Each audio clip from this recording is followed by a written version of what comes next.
Sistem imbalan atau kompensasi. Apa itu kompensasi? Kompensasi itu balasan dari perusahaan ke karyawan karena sudah bekerja. Sederhananya, karyawan kerja, perusahaan memberikan imbalan atau biasa disebut gaji. Imbalannya tidak cuma uang, tapi juga bisa dalam bentuk lain.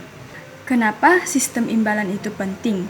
Karena kalau karyawan sudah kerja yang capek, tapi imbalannya tidak jelas, maka semangat kerja bisa turun, kerja jadi asal-asalan, dan bisa ingin pindah kerja.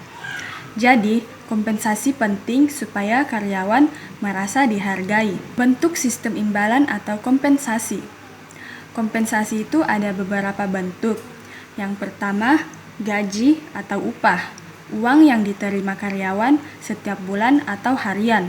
Kedua, insentif atau bonus, tambahan uang kalau target tercapai atau kerja bagus. Ketiga, tunjangan seperti uang makan, transportasi, atau kesehatan.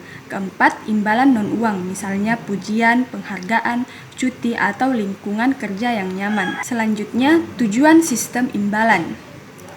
Tujuan kompensasi itu agar karyawan lebih semangat kerja, ada juga karyawan bisa lebih rajin, biar karyawan bertahan di perusahaan, dan agar kerja lebih maksimal.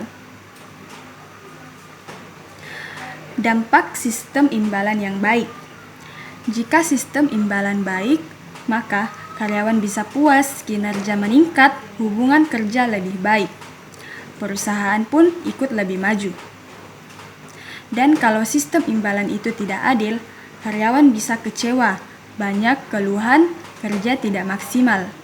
Jadi, kesimpulannya, sistem imbalan atau kompensasi itu sangat penting dalam manajemen SDM. Karena dengan imbalan yang adil, karyawan merasa dihargai dan mau bekerja lebih baik.